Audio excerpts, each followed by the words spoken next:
Hola, nosotros somos el grupo número 1 y en esta ocasión les vamos a hablar sobre las técnicas de inmunodiagnóstico, entre otros temas que ustedes van a ver más adelante. Y los integrantes de este grupo son Geisel Aguilar, Eric Arriaga, Eileen Bruni, Stephanie López y Josué Ochoa.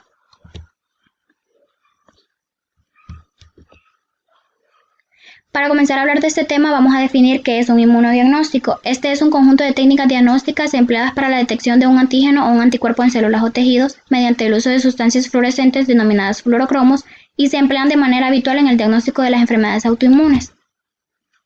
Las respuestas inmunes pueden emplearse de dos maneras. La número 1, los anticuerpos específicos pueden utilizarse para detectar o identificar un antígeno de interés. Estos antígenos pueden estar asociados con un agente infeccioso o simplemente ser moléculas que es necesario localizar o cuantificar. Y en el segundo es posible determinar si un animal ha estado expuesto previamente a un agente infeccioso mediante la detección de anticuerpos específicos en su suero, que esto establecería un diagnóstico o determinaría el grado de exposición de una población a ese agente. La serología se denomina serología a la medición de las interacciones antígeno-anticuerpo con fines diagnósticos. Las pruebas serológicas se dividen en tres amplias categorías. En la primera está integrada a las pruebas de unión primaria, que estas miden directamente la unión del antígeno a un anticuerpo. Y la segunda, que esta incluye las pruebas de unión secundaria, miden el resultado de la interacción antígeno-anticuerpo in vitro. Estas pruebas son normalmente menos sensibles que las pruebas de unión primaria, pero son más fáciles de realizar o requieren una tecnología más sencilla.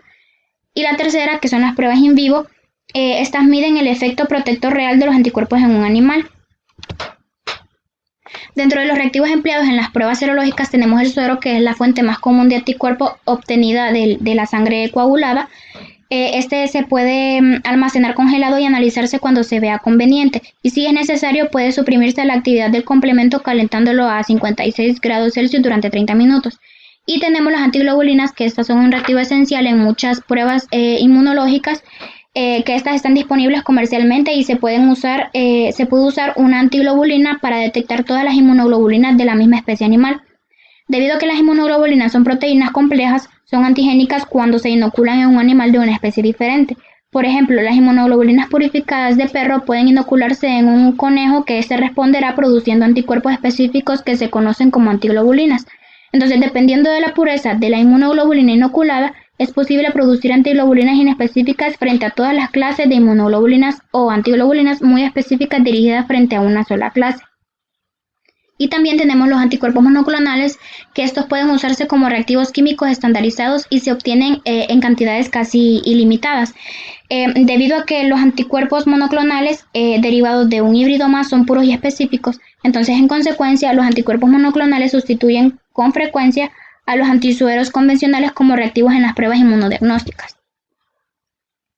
Ahora les voy a hablar un poco sobre las pruebas de unión primaria, que estas se realizan permitiendo que el anticuerpo y el antígeno se combinen y midiendo después los inmunocomplementos formados. Entonces, para ello, uno de los reactivos debe marcarse químicamente. Y en estas pruebas se han empleado como marcadores lo que son los radioisótopos, los colorantes fluorescentes o fluorocromos, los metales coloidales y lo que son las enzimas. Ahora, el radioinmunoanálisis, que es otra de las pruebas, este permite cuantificar la presencia de pequeñas cantidades de un elemento determinado, antígeno o anticuerpo, en una muestra biológica. ¿Y en qué se basa esta técnica?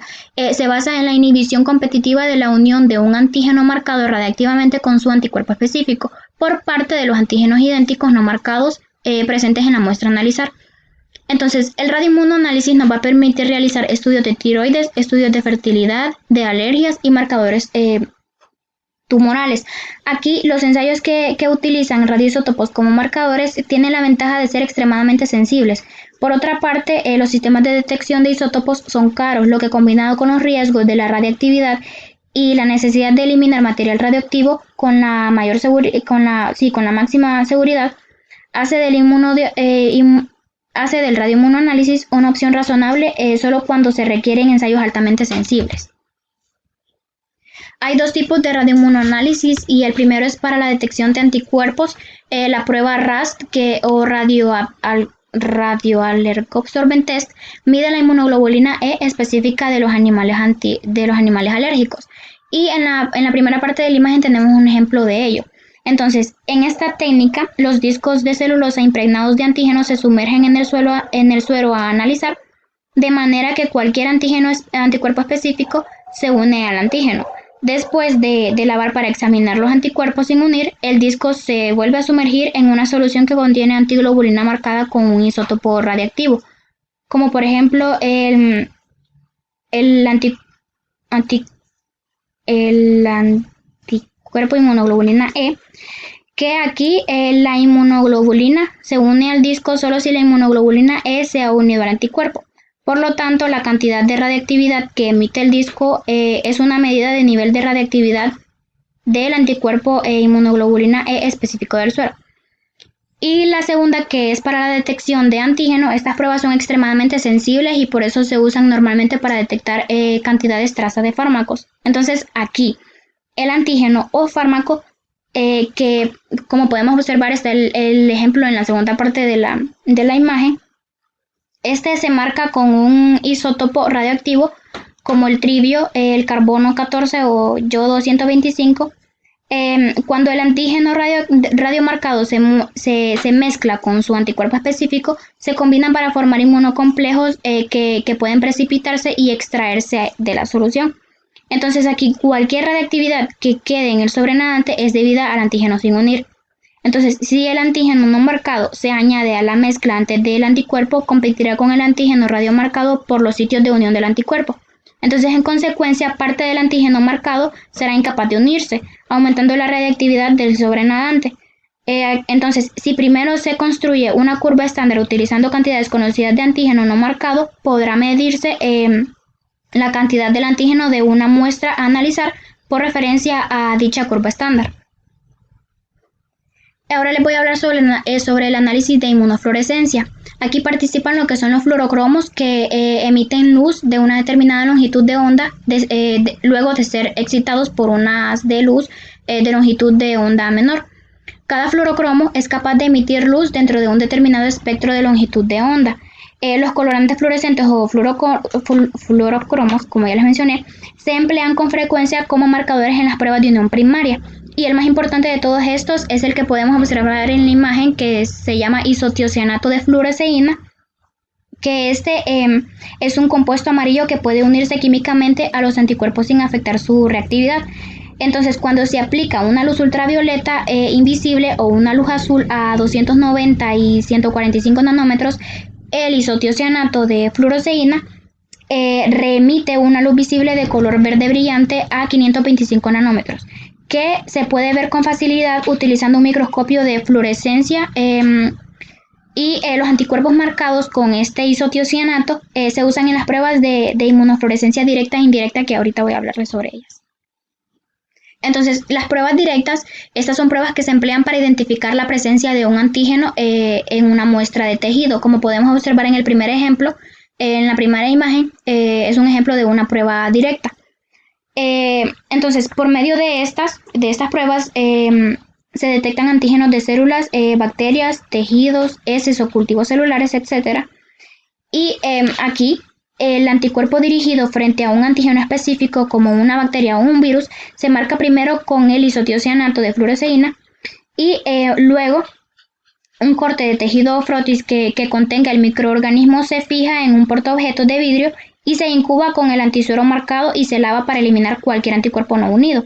Entonces, cuando se examina con iluminación de campo oscuro como un microscopio con luz ultravioleta, el microorganismo al que se une el anticuerpo marcado presentará un brillo fluorescente. Entonces, esta prueba puede identificar un número bajo de bacterias en una muestra, como por ejemplo, se puede emplear para detectar Mycobacterium avium para tuberculosis en heces, o para detectar bacterias como Dichylobacter nodosus, Listeria minocitogenes o Clostridium en tejidos con lesiones. Y también se pueden detectar virus en un cultivo celular o en los tejidos tomados de animales enfermos, como por ejemplo el virus de la leucemia felina, utilizando muestras de leucocitos infectados. Y en las pruebas indirectas, estas pueden utilizarse para detectar anticuerpos en el suero o identificar antígenos específicos en los tejidos o en los cultivos tisulares. Entonces en la segunda imagen tenemos un ejemplo de ellos. Aquí se utiliza un conjugado antiespecie marcado con fluorocromo para detectar anticuerpos específicos unidos al antígeno. Esta es más sensible que la técnica directa y se utiliza en el diagnóstico de muchas enfermedades infecciosas y parasitarias. Entonces aquí, para medir los niveles de anticuerpos, se emplea el antígeno presente en un frotis, un corte de tejido o de un cultivo celular colocado sobre un portaobjetos o un cubreobjetos. Entonces, este se incuba sobre el suero sospechoso de contener frente a ese antígeno. Después se lava el suero quedando solo los anticuerpos específicos unidos al antígeno. Estos anticuerpos unidos se observan incubando el frotis con antiglobulina marcada sin unir mediante el lavado y se examina el portaobjetos. Entonces la presencia de fluorescencia indica que hay marcadores en el suero analizado. Y la prueba de inmunofluorescencia indirecta tiene dos ventajas a comparación de la directa, que la fluorescencia será considerablemente más brillante que en la prueba directa, ya que varias moléculas de antiglobulinas marcadas pueden unirse a cada molécula de anticuerpo. Asimismo, también se puede determinar la clase de anticuerpo específico si se usan antiglobulinas específicas para cada clase de inmunoglobulinas. Y luego tenemos lo que es el análisis de inmunofluorescencia de partículas. Como podemos observar en la imagen, los análisis de inmunofluorescencia pueden automatizarse y cuantificarse mediante el análisis de partículas. Por ejemplo, es posible mezclar partículas submicrométricas de poliestireno recubiertas con antígeno con el suero a analizar. Entonces aquí, después de la incubación, se recuperan las partículas por filtración al vacío y se lavan para eliminar el anticuerpo sin unir y se incuban con una antiglobulina fluorescente después de filtrar de nuevo la suspensión y de lavarlas para eliminar la antiglobulina sin unir. Luego se coloca la suspensión de partículas en un espectrofluorímetro y se mide la intensidad de la fluorescencia unida a las partículas. ¿Esto qué nos va a proporcionar? Nos va a proporcionar lo que es la medida del nivel de anticuerpos en el suero problema. Entonces, una variante muy útil de esta prueba es el diagnóstico competitivo empleado con una prueba rápida de detección de anticuerpos frente a Brucella abortus en lo que son los bovinos. Entonces, en el primer ejemplo tenemos un análisis indirecto de tipo sándwich, que aquí el antígeno queda atrapado entre dos capas de anticuerpo. Y puede ser DAS, que es decir, que cuando el segundo anticuerpo está marcado, o puede ser ADAS, que significa que es cuando el segundo anticuerpo no está marcado y se emplea inmunoglobulina antiespecie marcada para detectarlo. Y en el segundo ejemplo tenemos el análisis competitivo que aquí estos son de anticuerpo o de antígeno. Entonces, el anticuerpo problema y marcado compiten por el antígeno. O también pueden ser de antígeno, es decir, antígeno problema y el marcado que compiten por los anticuerpos. En el análisis inmunoenzimático se encontrarán lo que son las pruebas más importantes que se emplean en la medicina veterinaria. Está lo que es el análisis de inmunosorción ligada en enzimas, que esta sería la prueba de ELISA, que al igual que otras pruebas de unión primaria, esta prueba de ELISA puede emplearse para detectar y medir tanto anticuerpos como antígenos. Dentro de estas pruebas está lo que es la ELISA en microplaca, que es la forma más común que se realiza, en la cual se utiliza para detectar y cuantificar lo que son los anticuerpos específicos. Para realizar lo que es esta técnica, primero se llenan los pocillos de las microplacas de poliestireno con una solución de antígeno. El primer paso, lo que se muestra en la imagen, debido a que las proteínas se unen firmemente a estas superficies de poliestireno, los pocillos quedarán recubiertos con una capa de antígeno, después de que el antígeno sin unir se haya eliminado por un lavado energético. Estas placas antígenas pueden almacenarse hasta que se necesiten. Luego viene lo que es el segundo paso, que es la división del suero a analizar, en la cual se añadirá lo que son los pocillos, de manera que los anticuerpos específicos de este suero se unirán a la capa del antígeno. Luego está lo que es el tercer paso, que es la división de la antimoglobulina marcada. Después de incubar y lavar para eliminar los anticuerpos sin unir, la presencia de anticuerpos unidos se detecta por la adición de lo que es una solución que contiene una antiglobulina ligada químicamente a una enzima. Luego está lo que es el cuarto paso, que esta antiglobulina marcada se unirá al anticuerpo y después de la incubación y lavado se detecta y se mide al añadir una solución que contiene lo que es el sustrato de la enzima. En el último paso, debido a la enzima y el sustrato, esto servirá para que se desarrolle un producto coloreado en el pocillo. Por tanto, la intensidad de color que se desarrolle en esta será en proporción a la cantidad de anticuerpo presente en el suero analizado. La otro tipo de prueba es el ELISA tipo sándwich, en el cual este se empleará para detectar y cuantificar un antígeno específico. Y este se realizará antes del análisis, en el cual los pocillos se recubren con un anticuerpo específico, que es el primer paso que se muestra en la primera imagen, en el cual el pocillo recubierto con el análisis de captura previa al análisis. Luego viene lo que es el segundo paso, que es la adición del antígeno a analizar, que después se le añadirá lo que es la solución de antígeno a analizar a cada pocillo y el anticuerpo de captura se unirá a lo que es el antígeno presente en la solución. El tercer paso, que muestra la imagen, que es la adición del anticuerpo de detección, en la cual después de lavar se adiciona lo que es un anticuerpo específico que también se une al antígeno. Tras la incubación, estas se lavan de nuevo para eliminar lo que es el anticuerpo sin unirse. Luego viene lo que es la cuarta fase, que es la adición de la antiinmunoglobulina marcada. Esto se añade con lo que es una enzima y el sustrato, tal y como se describe en la técnica directa.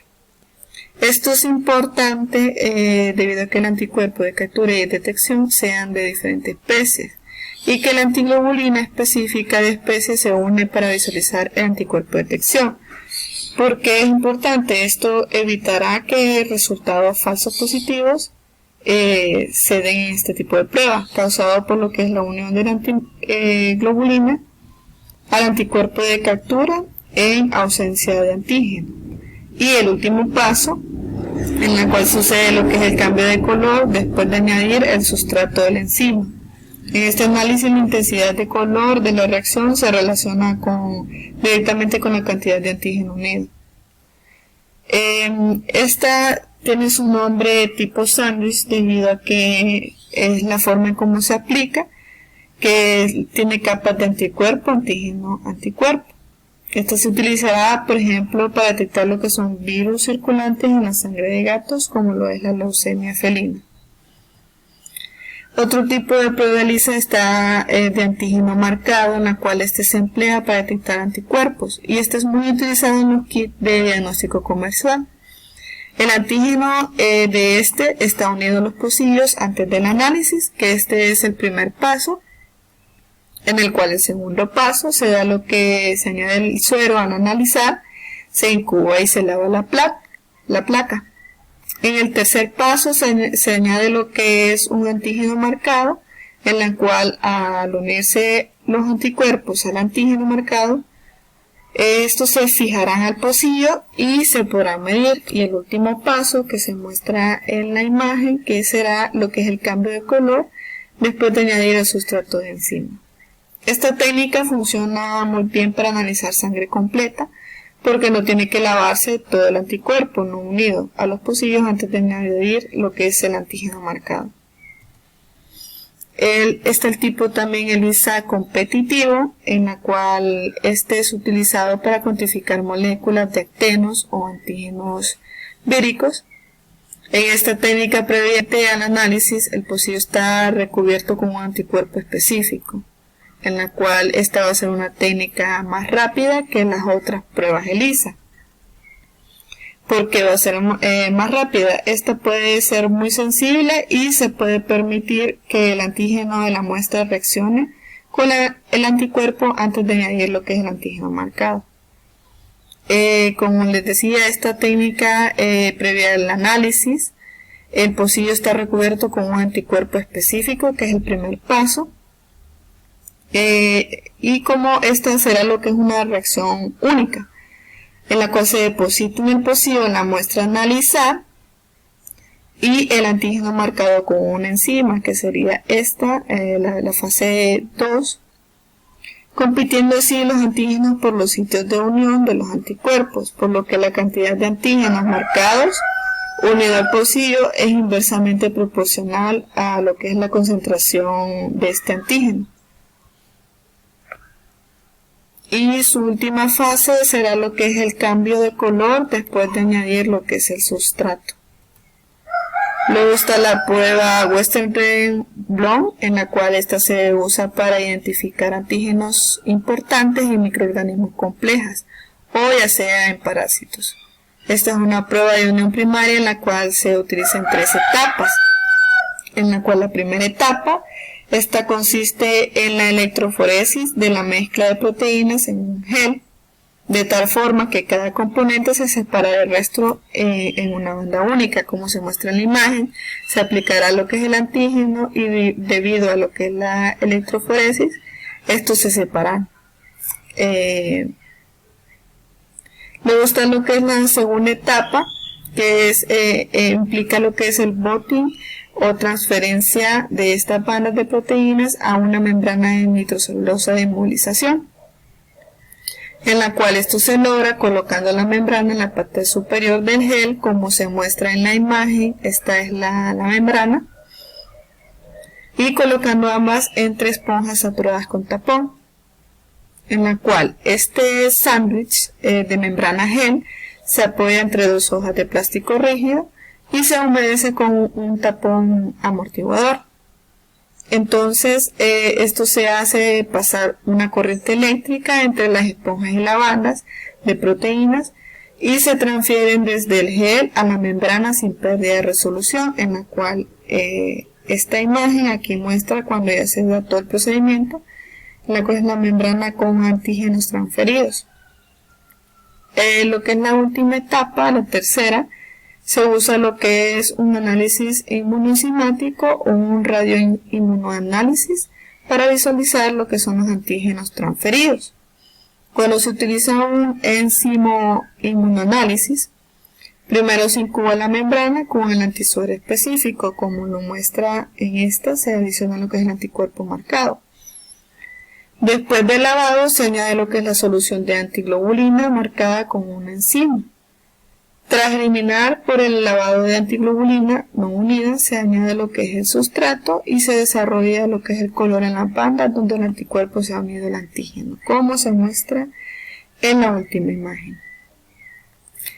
Una variante de Westergren es el doble blot. En esta técnica se hace pasar lo que es la solución antigénica a través de una membrana de nitrocelulosa, de forma que cualquier proteína se una a la misma. La presencia del antígeno de esta se determina mediante lo que es la adición de un antisuero específico y una antiglobulina marcada con una enzima. Después de esto se pasa a lo que es la incubación con el sustrato de la enzima, la cual se da lo que es la presencia de un punto que es llamado DOT coloreado, en la que eso indica es una reacción positiva. La prueba ELISA se puede emplear para analizar lo que son fluidos distintos de la sangre, como es en el caso de la leucemia felina, el virus de la leucemia felina. Esto se toma la muestra de la saliva o las lágrimas, en la cual la mayoría de veces son simples versiones modificadas de las pruebas de ELISA sérica. Sin embargo, en esta hay un tipo de prueba en la cual se utiliza un hisopo de plástico duro con un anticuerpo frente al virus de la leucemia felina. en la cual este va a estar unido en su punta, que se frota por toda la cavidad bucal del gato, como se muestra en la imagen. Así es como se realizará, se frotará por toda la boca del gato. El anticuerpo del hisopo se unirá al antígeno vírico en la saliva y después el hisopo se introduce en un tubo que contiene anticuerpos monoclonales marcados con una enzima específica frente a los antígenos del virus de la leucemia felina. Esta técnica es mucho menos sensible que el análisis directo de la sangre, pero es muy práctico. A continuación, hablaré sobre lo que es la inmunohistoquímica, la cual se utiliza para detectar la presencia de antígeno en lo que son los tejidos y puede ser de dos formas, directa o indirectamente. Generalmente se usa una enzima llamada lo que es la peroxidasa, la cual determina el anticuerpo en la sangre. Como podemos ver aquí en la siguiente imagen está el protocolo de la técnica, lo cual está el tejido fijado, congelado, se le va a añadir los anticuerpos primarios que podemos ver aquí en la imagen y estos se van a añadir al conjugado del anticuerpo en la enzima, los cuales todos se van a unir y también se va a añadir el sustrato de la enzima aquí en la imagen y pues esto es lo que podemos observar en el microscopio. Están los dispositivos de inmunoanálisis desechables. Estos en los últimos años se van a venir utilizando, también se utilizan en humanos. Para los análisis van a ser sencillos y los resultados de diagnóstico van a ser en unos pocos minutos. Y estas son las llamadas pruebas rápidas que hoy en día se utilizan. Y esto se basa en que la mayoría de los dispositivos desechables emplean esta forma de análisis porque el reactivo se va a colocar y si hay un exceso de reactivo, al final cuando uno quiere dar un resultado específico, esta no se va a poder leer bien por el exceso de reactivo que hay. Y esta es de dos formas, en dos métodos, la cual es la inmunocromatografía y la inmunofiltración, que lo podemos observar aquí más adelante. Tenemos la inmunofiltración. El anticuerpo de captura se inmoviliza en una membrana y las muestras de reactivo fluyen a través de esta en forma secuencial. El producto final marcado se observa como una franja o puntos de color. Pues esto es lo que son los pasos que nosotros vamos a observar microscópicamente y pues estos son los puntitos que es cuando la prueba da positivo. Y esto es un kit de plástico. Está la inmunocromatografía, la cual consiste en que una muestra que contiene el antígeno fluye a través de una tira porosa, como podemos observar esta es la tira porosa. La reacción positiva se muestra por la aparición de una banda coloreada, que sería esta. A continuación se los explicaré. Aquí tenemos lo que es la banda porosa, la cual tiene diferentes tipos de almohadilla. Está la almohadilla de la muestra, donde se coloca lo que es el antígeno. Tenemos la almohadilla de conjugado, lo cual dice aquí en el segundo paso que el antígeno se une al anticuerpo conjugado con nanopartículas. Como podemos ver aquí, se va a ir uniendo esto aquí y así sucesivamente. De ahí tenemos en el paso 3 los inmunocomplejos se inmovilizan por los anticuerpos, lo que se muestra con una línea coloreada, como ya les había explicado en la diapositiva anterior. Y esta va a ser la almohadilla de captura del antígeno. Y aquí tenemos lo que es la almohadilla de absorción, que es cuando se va a dar un exceso de reactivo, como les explicaba en la técnica pasada. Y pues aquí esta es la línea coloreada que nosotros vamos a ver. La prueba de unión secundaria consiste en que los anticuerpos o unidos a antígenos particulados pueden hacer que formen grumos, como podemos ver aquí en la imagen, unos pequeños puntitos, o que se vayan aglutinando, como por ejemplo puede ser una bacteria o un eritrocito. Aquí podemos ver lo que es la prueba de precipitación, que se los enseñaré con unas breves imágenes.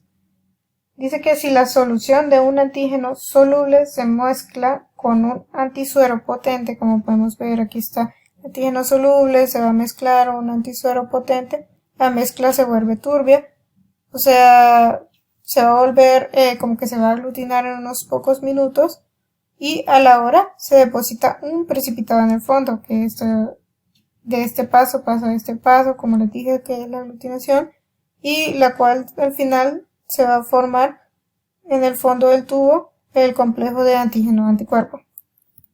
Lo siguiente imagen, aquí podemos observar más gráficamente lo que es la prueba anterior que les había mencionado, pero ya con los resultados en sí. Que cuando se realiza la interpretación, si el resultado es positivo, se observará la formación de una línea blanca más densa, que es esta línea que podemos observar en algunos tubos de ensayo, la cual es la reacción del antígeno-anticuerpo. Si es negativo, el resultado se observará del color, como podemos ver en estos tubos de aquí. Y si es líquida, se ve que obtiene la concentración. La inmunodifusión es una técnica que nos permite demostrar la precipitación de un antígeno por medio de un anticuerpo de inmunodifusión o difusión en gel. Esto va a estar en una placa de Petri con agar, y en él se van a perforar unos pocillos redondos de 5 centímetros cada uno de diámetro y con separación de 1 centímetro entre pocillo y pocillo. El paso número 2 es que en uno se va a agregar el antígeno soluble y en el otro el antisuero. Estas soluciones son utilizadas y contienen varios antígenos y anticuerpos diferentes. Es improbable que los componentes alcancen las proporciones óptimas en la misma posición exactamente. En consecuencia de esto, se producirá una línea de precipitados diferente para cada grupo de antígenos y anticuerpos que reaccionan. Luego estos reactivos se van a difundir en forma radial hasta formar una línea de precipitado, como lo cual es aquí en la figura 3822 del libro de Tizard. Muestra unos 3 pocillos que van a formar una línea de precipitado. Esta prueba se va a utilizar para demostrar la relación entre los antígenos si se disponen en 2 pocillos de antígenos y anticuerpos, como lo cual es este ejemplo. Y estas se van a formar las líneas entre cada pocillo de antígeno y anticuerpo. Si estas líneas se unen, las 2 líneas de antígeno son probablemente idénticos, como es el primer ejemplo. Y si se cruzan las líneas son probablemente diferentes. Y si se hace una línea de conformación como un ramal, existe una identidad parcial, lo que nos indica que el antígeno posee epítopos no presentes en el otro, como en el tercer ejemplo de aquí abajito. La prueba de Coggins es uno de los métodos empleados para detectar anticuerpos del virus de la anemia infecciosa equina en el suero de los caballos, y esto se puede detectar con un extracto de vaso de un caballo infectado, de extracción de un pedazo de vaso, y también de un antígeno de un cultivo celular, que va a reaccionar con el suero del caballo al que le queremos hacer la prueba, y si aparece la línea de precipitación, pues será positivo, como es en el primero, que es la línea completa de los antígenos. Una prueba similar también en la prueba del virus de la leucosis bovina. En esa presentación de la inmunodifusión radial es si la solución antigénica se difunde en un agar en el que se le ha incorporado un antisuero específico. Se formará un anillo de precipitado alrededor del pocillo, y en este anillo es muy proporcional a la cantidad de antígeno en el pocillo. Por lo tanto, se puede construir una curva estándar con las concentraciones, como está en la figura 32.24, y ya conocidos del antígeno, y así se puede analizar con exactitud las soluciones desconocidas del antígeno. Entre más proporción de antígeno y anticuerpo tenga, el anillo se formará a mayor diámetro. Esta es la inmunodifusión radial. En este ejemplo se usa para valorar los niveles de inmunoglobulina A en el suero de un bovino. Y la inmunoelectroforesis y las técnicas relacionadas, que es una técnica utilizada para identificar proteínas de los líquidos corporales. Esta técnica es en difusión en gel, en agar, y se origina una línea de precipitación separada de cada sistema antígeno-anticuerpo de una mezcla, ya que es muy difícil separar la mezcla de todos los componentes en ella. Y en el ejemplo nos muestra la técnica para el precipitado de la inmunoglobulina IgA, IgG y la proteína albúmina en la inmunoelectroforesis de un seroporcino, que se muestran las líneas de precipitación producidas por algunas proteínas séricas. Enfermedades reproductivas autoinmunes. Si se lesionan los testículos de forma que se libera antígeno oculto, la respuesta inmunitaria puede causar lo que es una orquitis. Hay que recordar que en este caso los testículos son fáciles de que se lesionen porque no están protegidos por ningún músculo ni por ningún hueso. Y la orquitis en este caso es la inflamación de uno o ambos testículos debido a la propagación de una infección bacteriana que está ocasionada desde el epidídimo. Y también se puede detectar autoanticuerpos antiespermatozoides en algunos animales tras una lesión testicular o obstrucción prolongada en los conductos seminíferos. Y en los equinos y en los bovinos puede asociarse a una menor fertilidad o conllevar a una infertilidad por completo. Y en dermatología se reconoce una dermatitis autoinmune, por lo que las perras no castradas desarrollan una hipersensibilidad a la progesterona o a estrógenos endógenos, como lo que es la causa del complejo HQE, que es una hiperplasia quística endometrial y que no está clara, pero se cree que está asociada con un desequilibrio hormonal progresivo que está ligado a la sensibilidad del útero canino a la progesterona. Se cree que en los periodos secuenciales de dominio de los estrógenos que potencian los efectos estimulares de la progesterona sobre el útero, seguido de un dominio prolongado de progesterona, ya sea natural o tras administración de progestógeno, da lugar al desarrollo de, en este caso, del HQE.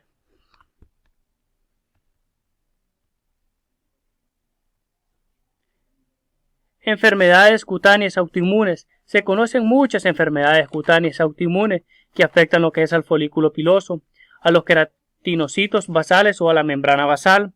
Las que afectan a los folículos pilosos pueden causar una alopecia, y mientras las que implican los queratinocitos basales o a la membrana basal producen lo que es la separación de las células de la piel, como en el caso podemos observar esa imagen que es una foliculitis, que es la inflamación de los folículos pilosos, que son una serie de pequeños vasos, sacos en este caso, que se encuentran debajo de la piel.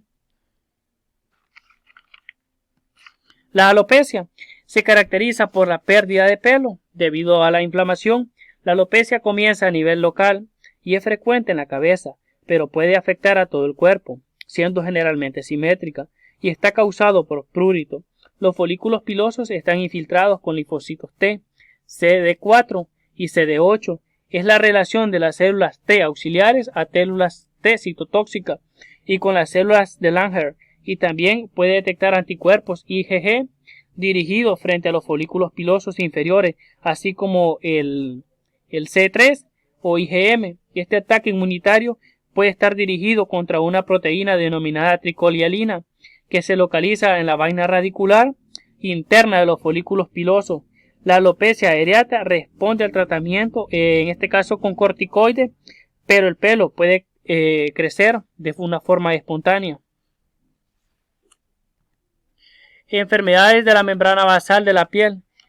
El segundo grupo de enfermedades vesiculares se asocia al desarrollo de anticuerpos frente a la membrana basal, y como es resultado, los animales desarrollan vesículas subepidérmicas, como lo que es en el caso del pemfigoide ampolloso, que es una enfermedad cutánea poco frecuente y que se suele parecer con el pemfingo vulvar. Algunas razas caninas como el Koi y el pastor de las islas de Shetland y el Doberman parecen tener un grado de predisposición. El pronóstico del pemfingoide ampolloso suele ser malo, pero en casos leves puede recuperarse tras el tratamiento con corticoides, aunque es más frecuente recurrir a tratamientos más agresivos como la prednisolona en dosis más altas. Epidermólisis ampollosa adquirida, que se suele dar en perros jóvenes como el gran danés y se ha descrito como una enfermedad generalizada. La piel característica por vesículas subepidérmicas grave y lesiones ulcerativas.